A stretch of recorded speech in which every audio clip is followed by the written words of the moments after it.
What you saying, my fellow Saiyans? It's Gohan Solo, back at it again, fresh off the press, breaking news, urgent. Read all about it. This is well, this is just gonna be a discussion, or the first part of a discussion. I'm gonna split this into two parts because I'm gonna try shortening the videos a little bit. Well, obviously not all of them, but some of them. Anyways, the point of this is mainly just to highlight, well, I call it all the trunks. And one day I will make a deck that is just like a trunks leader with these two packages together, and it would really work as well, because this stuff, I mean, 0+5, those of you who've seen my future trunks deck profile, that's what makes that deck good, is that they're all 0+5. You could really build that deck in a much more aggressive combo-y vein if you wanted to. However, this is going to be a deck profile for Pan, and the main point is just to illustrate essentially the double trunks package. So in order to explain what I mean by that, I mean it's pretty obvious. It's just the GT package and the Xeno package. But what's interesting about both of them is that, for the most part, as of right now, and I mean it hasn't been that long. It's only been like a month into the set being released, if that isn't even that right now. But most people seem to be playing either the GT Trunks stuff or the Trunks Xeno line. So you see a lot of decks like the standard Pan decks won't have too many black cards in them. They'll just be predominantly mono red, potentially with a splash of blue to get the Senzu Bean, but generally, yeah, like hyper red, very red. And in those decks, yeah, you've got your Quick Rush and your Chain Attack, and they still play Haru, knowing that, you know, you can do this sort of line of combos. Now, of course, there are also decks doing well that play the Haru package in tandem with the Killer Sword line, and both avenues offer these extreme combos, and really it's just a great way to combat Mecha Frieza, particularly if you're a budget player, because like if you're a budget player, and I don't mean budget like you know you don't have money to grab lunch with. I just mean like you don't want to be spending hundreds and hundreds on a deck for a game that you haven't even played. You know, it's like, well, games sort of need a good entry point, and this package is incredibly budget. Like, I mean, Killer Sword is a starter deck rare, so at worst, just buy two of those structure decks, and that's okay. You'll get plenty of other stuff that you might, you know, probably be able to make up the value for selling. Trunks Power of Seeing Time is less than 10 right now, and so long as this is less than 10, like that's within a lower to mid budget. Like it's not the worst, especially considering like it isn't a mandatory 4 of in any of the decks in which it will be played, even though you probably will want to have 4, just because some decks will certainly warrant it. And you know, yeah, I mean, obviously Time Patrol is here, but you don't need Time Patrol in this deck or this core necessarily. Time Patrol isn't essential. You could run more Unrelenting Assault, and again, as I discussed in future trucks, you could you know, go budget with Quick Blade if you really wanted to make the ratios appropriate. Quick Blade it sort of has its own niche as well, I guess, but really the point is that all of this is cheap, but beyond that, it just works so well together. Like, as soon as I saw all this, really, particularly the Killer Sword and Chain Attack, it's like, well, these two quite clearly work together, even though they're sort of designed to be a bit I don't want to say opposites, they aren't opposites, but to be like reflective of each other. They have similar effects, but they work together within this strategy, and the reason why it works is because it all centers around Haru. Like if you ran Killer Sword and Chain Attack in a conventional deck or in a meta game that didn't have a card like Haru, then it'd be way too clunky, and you wouldn't need it. Certainly it wouldn't work as like 4 ofs in everything, because you know, you gotta tap out 4 to drop this.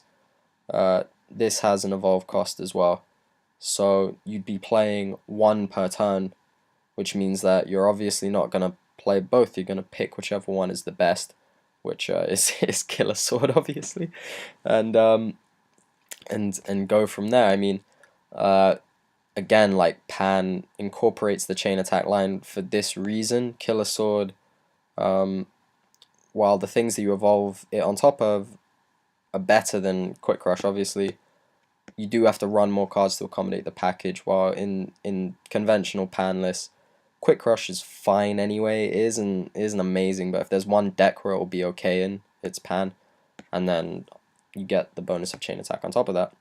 However, because of Haru, everything is just like Haru combo plays. That is where the deck is at, because each time you play it, you get to untap 4, which pays for itself essentially, right? Like, you play it off a Killer Sword, you get to untap 4, so the Killer Sword is free. You play off a Chain Attack, even one that was hard cast for 4, same story. So, with that in mind, I mean, it seems obvious, right? Like, I don't think this will be something that people will sleep on for very long, similar to Trunks' Power Overseeing Time, but not too similar, just because like, this is a standalone great card. This sort of deck relies on Haru, and it works now, certainly, because obviously Mecha is the best deck. There are also other decks in the colors of yellow and green that are good, so like Androids are seeing play, and like Ginyu seeing play is just something that isn't Mecha but still sort of does similar things. And just in general, based on the nature of this game, you're going to be seeing all sorts at a tournament. It's pretty potent, knowing that, alright, for half of them, you just straight up win. And this is really just combo city when you have both of these engines together.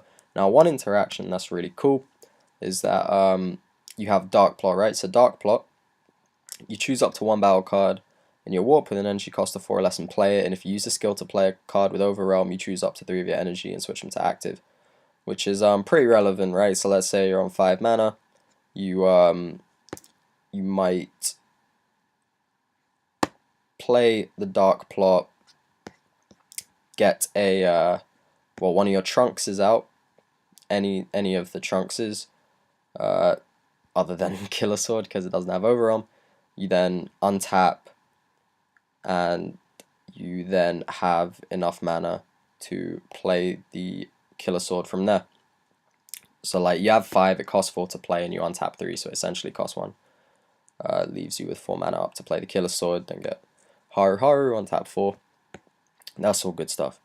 But another cool interaction is that Chain Attack only needs to be played. It doesn't need to be evolved, unlike Killer Sword. Killer Sword would be insane if you could just play it and get the effects. But obviously, you know, as far as it's designed, you need to evolve it. With Chain Attack, you just need to play it, which means that if you have Chain Attack in a deck that has Dark Plot and all this stuff already, you can potentially, well, it just adds another layer to the combos, right? Because if you have this in your warp, means that at any point you can play the Dark Plot, play Chain Attack to play a Haru from your hand, and then that Haru will untap the 4. So that is strong, and with that in mind, that does open up a lot of avenues in terms of like, if you're playing the Xenotrunks package and probably at least 2 Dark Plot, just by the nature of the deck anyway. Like, Dark Plot is already sort of an extender as far as your plays go.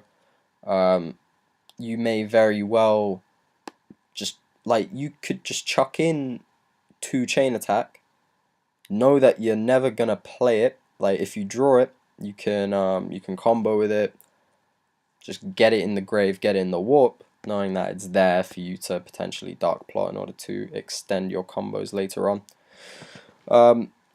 Like, even the fact that that's a synergy is pretty cool, but really the idea is just to have as many ways to slap out that Haru Haru as possible. Playing Haru Haru off a chain attack is better than just playing it from your hand, so if it's there, then you might as well do it. You know what I mean? The the chain attack is not bad. So just wanting to show off the sort of double Trunks hyper combo deck. I've used Pan as a template for that, and this is just sort of what I sketched. It's all fairly rudimentary and standard again, but I mean, I really like this build. I think this it's a bit of a step forward, to be honest. Just because, like, the Pan builds that I've seen are great. Let's not get it twisted. And I never claim to be an amazing deck builder at all. Like, I'm not the person to go to for the finer intricacies of, like, one, like, running 3 of something over running 4 of something, especially in this game when it only comes up in, like, little situations. But I am sick for the ideas. I'm sick for just seeing where things sort of fit, and to that end, I think that Pan really shows off the double Trunks package so well. So yeah, I mean, this is it. Now, to talk about some things specifically. Well, firstly, make your own changes. This is just like a little template again. I don't think that there's too much that I'm forgetting or leaving out. It'll mainly be like ratios, right? So if you want to tweak them, tweak them. But just to talk about some things, so I included time patrol. Now, I was tempted not to, because I always want to build for budget players and build with budget players in mind. Like, I don't think that it's a realm that I can even think in right now. If it's like, okay, well, what if I had infinite access to all the cards? That's a very different game to actually having real means. I think that it's nice to build with budget players in mind. However, you know, like, if you don't have the time patrols, don't play them. I don't have the time patrols, so if I were to sleeve up this deck in real life, which I could very well do because I pretty much have everything else, then just replace the 2 time patrol with whatever I want. To be honest, but it is really good in here, and to be honest, if you have them, play them. If you have 3, play 3. If you have 4, then you should very well consider playing 4. And it's something to deliberate with Unrelenting Assault. The reason why I think Unrelenting Assault is favorable over Time Patrol anyway in this deck is because, similar to what I discussed in the Future Trunks deck profile, again, check that out if you haven't, because that list is sick. But the reason why I like Unrelenting Assault is that it comes back to your hand every turn. Now, in the context of the Trunks deck, it coming back to your hand every turn means that you can combo with it should you decide that you want to combo with it. However, in this deck, what it means is that you get to trigger your leader Pan in a favorable way. And that's important because Pan's effect, right? So for those of you that don't know, when you play a battle card, it's once per turn. When you play a battle card, that card gains plus 5k, and if its power exceeds 20, you draw a card. Now, this is mandatory, right? So you have to use it for the first thing that you play, which can sometimes lead to awkward scenarios. Like, you know, you play your boy Cabba, you play your girl Pan, and just fizzles, and then you play something later that you could have drawn off. The advantage to running overrealm stuff in general, which I think, like, if you're playing even just standard pan builds, because like a lot of pan builds that I see is just like 2 time patrol randomly, and I understand this isn't the easiest card to get. If it's a question of you only have 2, so you're only playing 2, that's fair enough.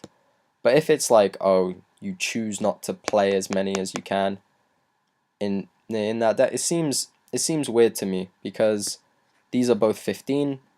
They don't cost anything, so they make your leader better, because you can play them before playing the things that aren't going to get you a draw. You can play these and get a draw off them. It makes your earlier drops a bit better as well, because then you can time them in such a way where, again, it's like your munchkins aren't taking up the pan boost when you would otherwise want it on something else. You want to be drawing off the pan, basically. That's one of the theories behind this deck. You want to be drawing behind the pan. And the great thing about Unrelenting is that it comes back to your hand every turn, which means that from the moment that you draw it, every turn you're getting, firstly, a 15 that comes out for free. It can swing, but it also gets the boost off pan if you need to give something the boost from pan, right? Which makes it, I don't want to say, well, it isn't better than Time Patrol, right? Because Time Patrol has its own sort of interaction in this deck. Time Patrol is better in that, well, this will draw you 1.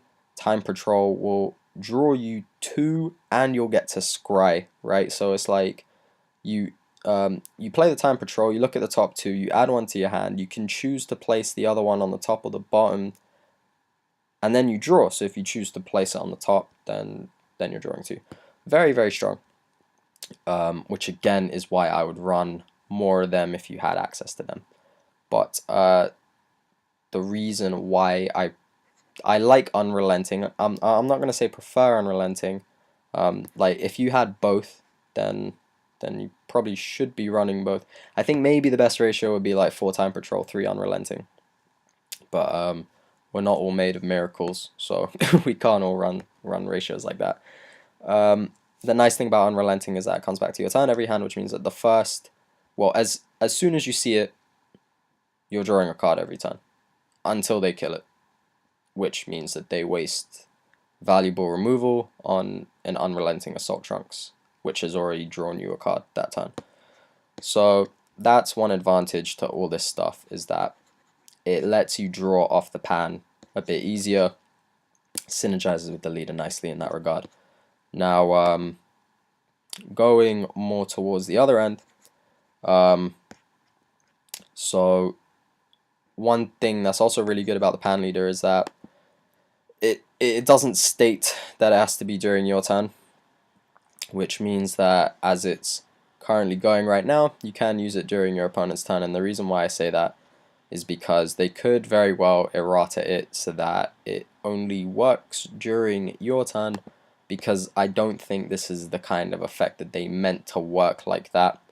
It seems like it would be in the vein of Future Trunks, where it should only work on your turn, because otherwise it's too OP. It isn't necessarily OP, but it makes cards that are already good a lot stronger. Like Toppo is already really, really good, and free Vegeta is already pretty good.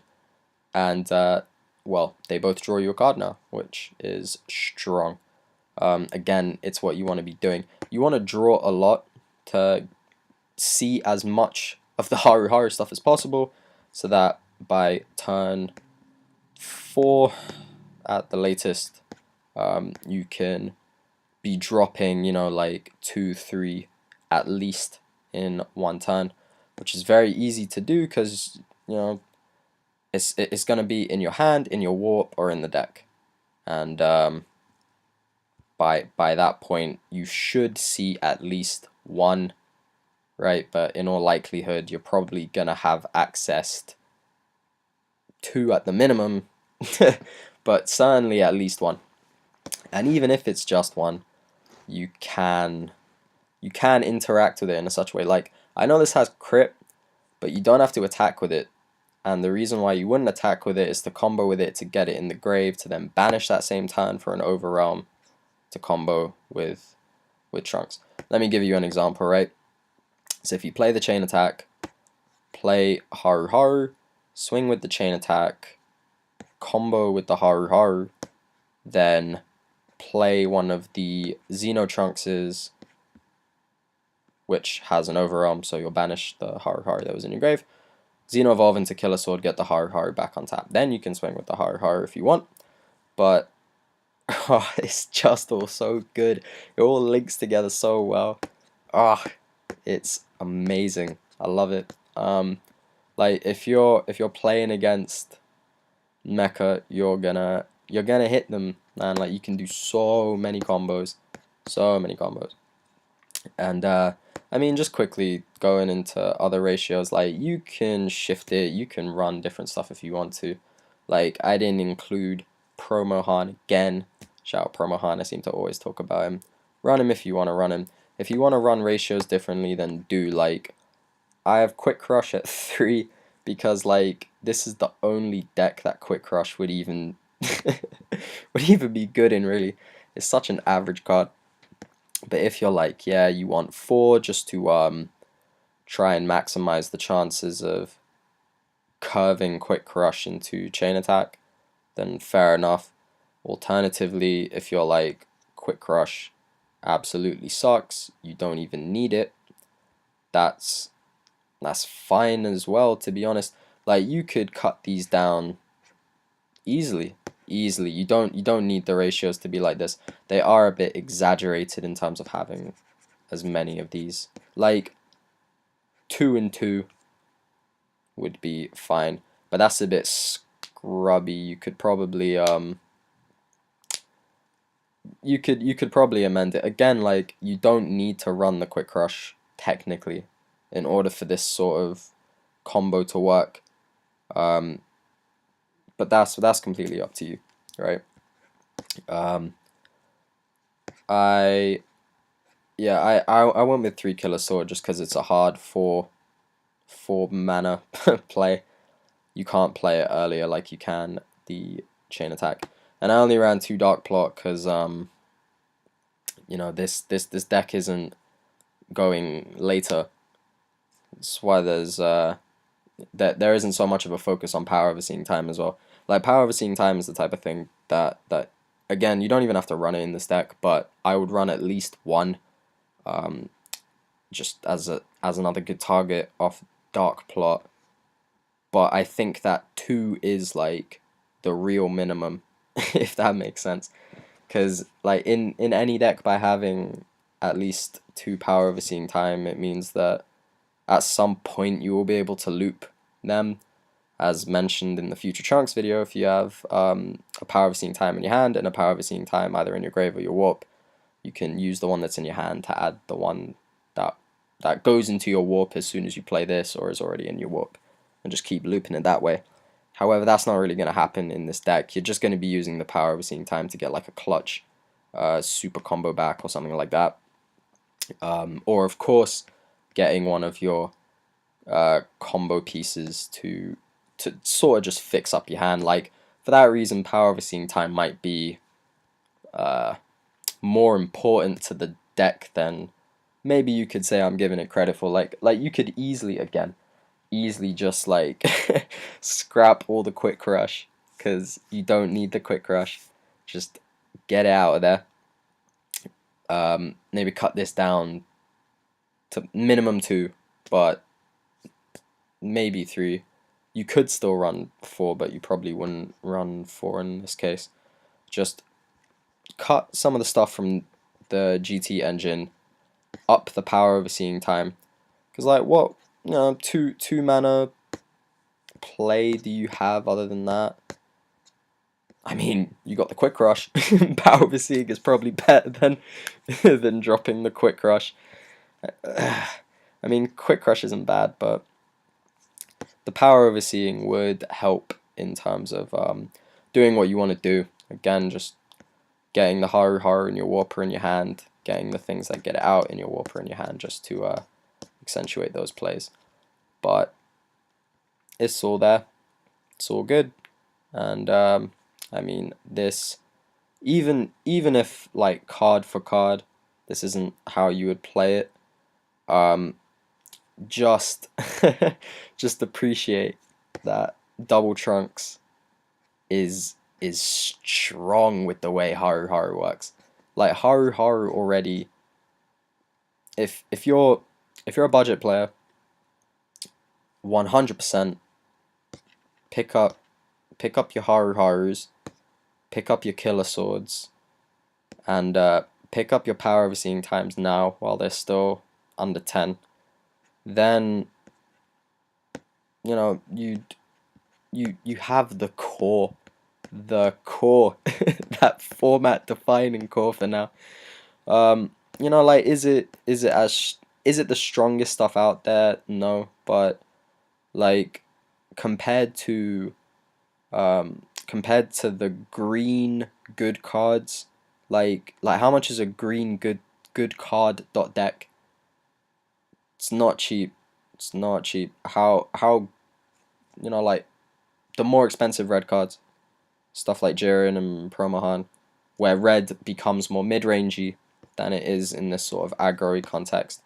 Again, you're adding price tags, man. You're just adding dollar signs.